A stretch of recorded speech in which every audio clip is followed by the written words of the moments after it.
An entitled customer tries to dine and dash, walking out on his bill and refusing to pay. Things got so bad that we had to block all the exits to prevent him from leaving, as well as call the cops. Here's what happened. First off, this guy seemed kinda sketchy from the start. He had poor hygiene, he was mumbling his words, and he was avoiding eye contact with just about everybody. But I figured maybe he was just having a bad day and wanted to be left alone. Then, gradually over the course of serving him, I got the sense that he was gonna try to leave without paying.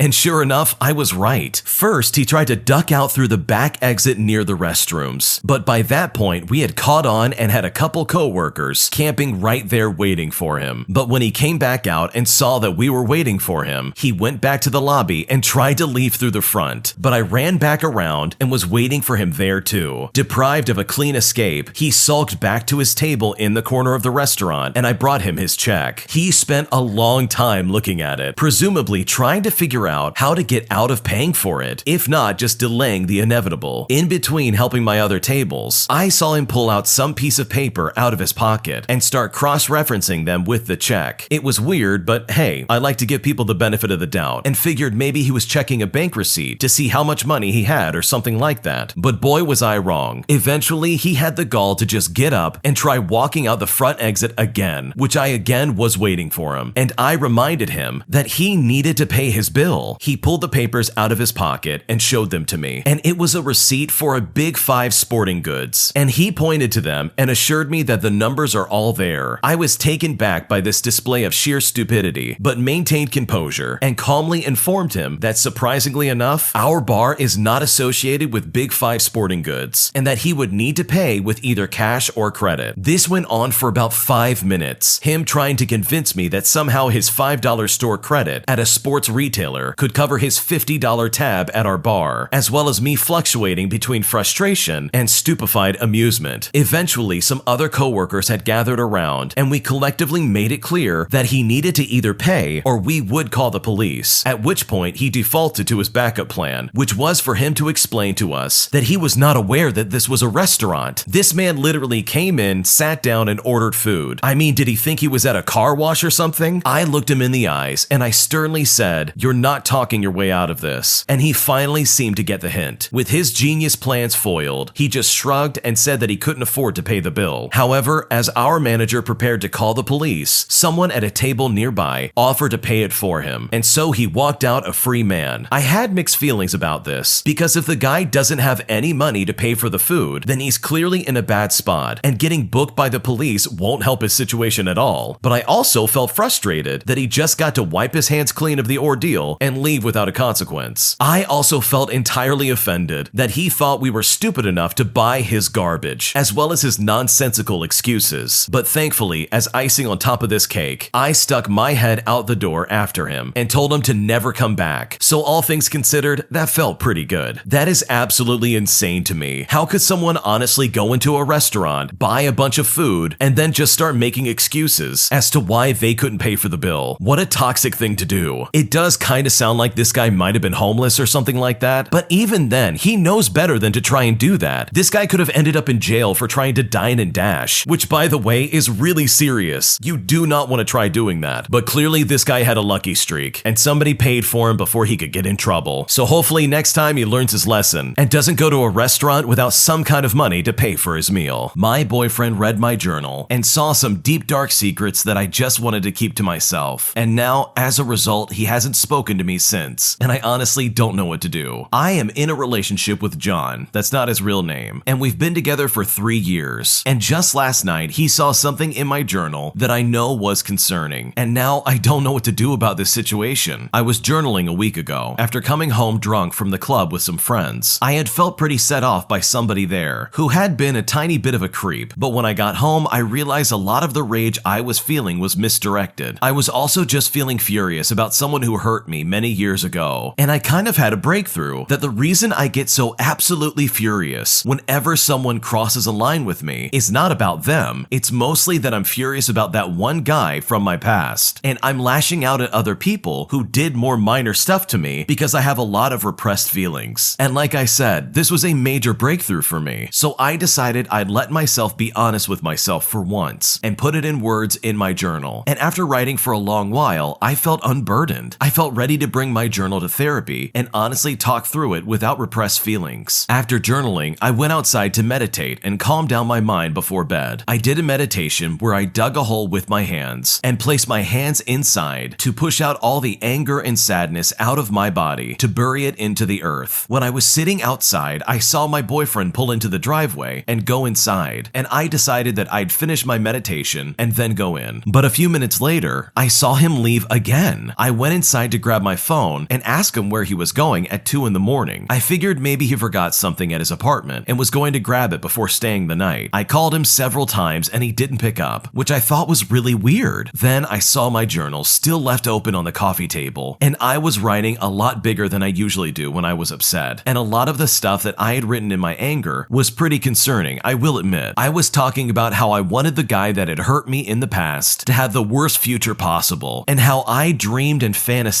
about this person having so many terrible things happen to them. And I went into really explicit detail just to get these feelings off my chest. And I will say that when it comes down to it, I really did want some terribly dark things to happen to this man who had hurt me in the past. But on the next page, in a lot of smaller writing, I've been writing about how I didn't actually want that, and I was just angry. But I hated and felt shame that I still hold that anger in myself. And I really wanted to get to a point where I could find peace, regardless of whether or not he's alive, and not blame myself for not being able to stop him from doing what he did to me. I also wrote down that I'm going to focus on facing my feelings head on and working through them, because I don't want to be that type of person who carries this rage for the rest of my life. It's also really important to note that I never told my boyfriend about this situation with this man in my past. So I realized right away that he basically walked in to see pages of really vile stuff written out about some man that he'd never heard of. He texted me later and said, "I saw your journal and I'm going to need some space to think. Please don't call me again." And he hasn't spoken to me since. I don't know what to do. I texted him asking to talk and he never replied. I just want to explain myself, but he won't talk to me and I'm really struggling. What should I do? This is a really unfortunate situation because it sounds like you're doing everything you can to heal from this situation. You are literally going through all the steps you possibly could to try and heal this situation in your life. And that's awesome, but it's equally as disappointing that your boyfriend is overreacting like this. The fact that he's saying, "Oh, don't talk to me, I read your journal," is really inappropriate. He read a small piece of what was supposed to be private and decided, nope, this is exactly how my girlfriend feels, which is just really immature in my opinion. Yes, these problems with this other man in the past is something that you kept private because I'm sure it was probably really triggering and is something that you don't really want to talk about. So it would make sense that you're not feeling ready to talk about this with your boyfriend. So maybe talking to him when he's ready and explaining fully in detail how you actually feel about this situation, as well as reading him excerpts of how you don't actually feel this way about this person, would probably be for the best. Because right now it seems like he's just overreacting, and that's honestly not fair for you at all. My parents are obviously never going to accept my boyfriend, and I'm not sure what to do. I recently introduced my boyfriend of over a year to my Indian immigrant parents. For context, my boyfriend was completely comfortable with me waiting to tell my parents until I felt we were meant to be a lifelong situation. He understood how my family dynamic worked and wouldn't put me in any uncomfortable situation. My parents don't believe in casual dating, so I would never introduce a partner to them if it's not serious. My parents are moving to Texas next week, and I will be living with my sister, who I am very close to, as well as her husband in a house they rent from my parents. My parents are paying my bills, such as car insurance, phone bill, and health insurance, until I graduate university in December. I do work now, and I make about $2,400 a month. I have already accepted a job offer to work immediately after graduation, and I will be getting my own place, so I will be completely independent from them at that point. My dad and I do not have a good relationship, and he constantly disrespects me. I have tried for years to get him to like me as much as my sister, and it's been exhausting. I've never truly felt like he's loved me, but more that he wants to control me. My mom and I generally are pretty close, and though she has stood up to my dad for me, she very often enables his behavior. As harsh as it sounds, I can't genuinely say I love my dad and mean it because of how much I had to face in life because of him. I think he only agrees to taking care of me financially right now because my parents did the same for my sister when she was in college. And if he didn't do the same for me, it would be a dead giveaway of his true feelings about me. My mom would also never allow that level of favoritism, and she wants me to focus on saving money. He used to be a very good father when we were younger, but it's almost like he's gotten dark darker and meaner over time. I told them last week that I was in a serious relationship and would like them to meet him before they left. They agreed and they met him yesterday. My boyfriend is not Indian, but my sister's husband is also not Indian, so they weren't shocked or upset. They met him and he was being very polite and kind, but I kept catching my dad giving him death glares. Then during dinner, my dad brought up religion. He is very religious and Catholic, and asked my boyfriend if he would be willing to convert to Catholicism for me. To be clear, I am not religious. I do not appreciate the Catholic Church and harbor a lot of religious trauma. I told him that this is not the time to talk about these things, because I don't care if he is Catholic or not. My boyfriend is Christian, but not heavily involved in church or very religious by any means. I don't want him to convert to anything unless he made that decision purely based on what he wants for himself. If I wanted a practicing Catholic, I would find someone who is already that. My mom finally changed the subject because she knows how I feel. Both my parents drank way too much that night. My mom is a sloppy drunk and my dad gets very aggressive. My mom asked my boyfriend about his tattoos and their meaning, and though she is accepting of those things, my dad absolutely is not. He literally called my boyfriend stupid, and my boyfriend, trying to remain polite, just laughed it off. My dad then aggressively started yelling, asking him what makes him think he even deserves me and why he even likes me, because my dad doesn't see the appeal of me. My dad constantly told me to shut up, as well as calling me stupid anytime I literally said anything, and I was reaching my breaking point. The night finally concluded, and my boyfriend wasn't upset and said it was pretty much what he expected from what I told him about my parents. He maintained his composure all night regardless of what they were saying to him. Come today, I woke up very upset thinking about how my dad treated me last night, and it was clear to me that he wasn't going to get along with my boyfriend. To be very clear, I will choose my partner over them anytime. I just don't know how to navigate this situation until I am free from under their thumb. My birthday is the end of this month, and they plan to fly out here for my birthday. I don't want to celebrate my birthday with them if my boyfriend can't be involved, but I also don't want to put him in any more uncomfortable situations with them. What should I do? The way your parents are acting is really toxic, and to be honest, your happiness and emotional well-being is and always should be your top priority. I think, in my opinion, you have a great boyfriend with you. He kept his composure despite your dad being incredibly toxic, and that, in my opinion, is a really good sign that he can handle conflict well and he won't be like your father at all. When it comes to being underneath your parents' thumb, you need to know that eventually, once you graduate, they will have no say in your life or what you can and cannot do. So I would start preparing now of how you can best accommodate that. Get lined up with a solid job as well as a solid living condition so that you don't have to deal with them in any way, shape, or form. When it comes to your birthday, there's no reason you can't spend time with your parents as well as your boyfriend. You could even try and see if this could be a separate occasion, making it so you can still spend time with your boyfriend while keeping him away from your toxic dad. Either way, you need to do what's best for you, because your dad does not determine your life, and he should not dictate your future path. My entitled parents planned me a surprise birthday party, but then made me pay for the whole event after the fact, and I'm honestly just very annoyed at what happened. So for my 21st birthday, my parents planned a surprise birthday party at this theme bar with my roommates. For some context, I had just gotten out of the hospital, with permission from my doctor to only have about one shot of alcohol, and at the time I was still recovering, so all my money has gone to medical bills and recovery. I didn't have a lot on me or in my bank account. We get to the party, and the party was great. My parents told me that they were gonna leave early because they can't stay up till 3 a.m. drinking and partying, which is understandable. On the way out, my dad walks over to me, and keep in mind, I'm very tipsy at this point. I only had as much as I was allowed, but due to my blood alcohol ratio, it was a lot for me. My dad then whispers in my ear and says, "Hey bud, happy birthday. You know my mom and I are low on cash. Can you pay for tonight? I'll pay you back, no problem." But little did I know, the bill at this point was over $400. Without having a single clue as to what I was getting into, in my dazed state, I said, yeah, I'll do it. When I paid for everything, it overcharged my card and costed me an extra $30 the next day. Thankfully, my roommates, being the beautiful people that they are, helped me out as I didn't have any money and paid the $30 and then some, just so my bank account wouldn't yell at me. Now you may be wondering at this point, did you ever get paid back? Well, I'm 24 now, and I never did get paid back. Every time I bring it up to my father, he says that he will do it, and then he never does it. And this is a rinse and repeat situation where he never gets it done. If you can't pay for a party you're hosting or planning, then don't plan planet. I would have been totally fine having a small party at home with some wine coolers or something like that, which would have been much cheaper if I had to pay for it with my limited funds. And with that in mind, how is this celebrating my day in the slightest, especially if they're not going to host it themselves? Overall, it was a pretty miserable experience, and thankfully, now that we live far enough away, I don't have to deal with this type of stuff ever again. That's really disgusting behavior, to be honest. This person's parents basically said, hey, we're gonna throw you a party, and then left you with the bill. I mean, what kind of host is that? And also, what kind of parents are that? They already know that you're in the hospital in the first place and you have some medical issues going on, so it's not like you have a lot of money to begin with. So why on earth would he plan this expensive party and then throw it on their kid just to be like, okay, it's now your problem, son? I think if anything, that just means that you don't have to worry about any Christmas gifts for the next few years. If they ever complain, just be like, sorry, you still owe me like $400. So if you want a gift, you can give me the money and I'll buy you something. I will say though, you have some really good friends. They were willing to step up and pay for whatever bills you had to pay so that your bank account wouldn't stay in the red. That's really good friends in my opinion, and they really stepped up when it counted, especially when it looks like your parents would not have done the same. So hopefully your future birthdays are much better than this one, because being left with a $400 bill for your surprise birthday party is not exactly my version of fun. My fiance doesn't want to get married anymore, and at this point I'm at a loss and I'm not sure what to do. I have been engaged to my partner for 2.5 years, and we've been together for 5 in total. We also have been living together for 4 years. I'm a 30-year-old female and he is 35. When we started trying to wedding plan after our engagement in 2020, he began to slow things down. He pointed to his student debt as one reason not to rush. He suggested that we wait until post-pandemic before booking anything for the wedding. And honestly, all of these were really sensible ideas that at the time I agreed with. So I took his lead and I just waited. But since then, the goalposts have kept moving. First, he wanted to wait until 2021 to try and do anything. Then the date suddenly moved to 2022. And worst of all, I had bridesmaids in mind of who I wanted to be in my wedding. And there were venue quotes that were available. My wedding dress was already picked out and he knew all of this. So I was really unsure as to what was happening. But then he drops the news on me and I'm absolutely flabbergasted. He revealed to me that he didn't want to get married at all. He wanted to be with me forever. He was deeply committed to me. He just had an issue with marriage. And although we had talked about marriage several times before getting engaged, which by the way, these conversations were always instigated by him, he didn't realize how negatively he felt about it in reality. He doesn't like the institution. He doesn't like the ceremony. He doesn't like being the center of attention. And the option of just eloping to avoid any kind of fanfare wouldn't be okay with him. We got engaged because he didn't want us to break up. For me, marriage is important. It is a core value to me. And having had lots of meaningless boyfriends, I wanted to make a commitment to someone in a way that I never had before. But I love him and I wanted to find a compromise. But every time I try to approach the subject, I've been shut down. I wait patiently for months and I ask him how he's feeling and what he thinks about what we should do, but he never gives me an answer, ever. And now it just leads to endless fighting. Eventually, all of this came to a boiling point because we went on holiday and did a couple's photo shoot. The photos were gorgeous and I thought it was a really fun experience. But afterwards, he said he hated it. He claimed that he hated all of the photos and was afraid I would show them to people and they would think that we were married. So he said I wasn't allowed to show them to anyone, which is just crazy to me. Overall, he just ruined the experience for me entirely. It wasn't so much about the photos, but the fact he actively, unnecessarily spoiled something small that he knew that I enjoyed. Now I can't even look at the photos without getting upset. I am worried that he has no intention of compromising. I feel that I am making a fundamental compromise by agreeing to take marriage off the table. I am open to lots of alternatives, but he isn't willing to concretely explore anything. I've asked if we can go to couples counseling or something, but he's always said no. I have been in limbo for this for about 3 years. I don't think I can take much more of this, and the longer it goes, the more resentment and sadness I feel in my life. What should I do? There's a lot of red flags in this story. This guy only got engaged to you to prevent you from leaving him. That's a massive red flag in my opinion, and that's honestly super sketchy. I mean, who does that? And it sounds like you've both discussed getting married pretty much in detail. I mean, you even have a wedding dress picked out. How does he not know that this is something you definitely want? So he doesn't want to get married, but he also doesn't want you to leave? That just does not sound okay to me. So if I was in your shoes, I would definitely take a good hard look at this relationship, because based on what you've described, this sounds incredibly toxic, and this is not something that you need in your life. Thanks for watching. When When you subscribe, make sure to hit the bell to turn on notifications. To finish listening to all the stories, use the playlist at the top of the description. And the next time you live stream, use the cream of the crop music. Search Cream of the Stream on Spotify or whatever platform you use for copyright-free music to use for your next stream.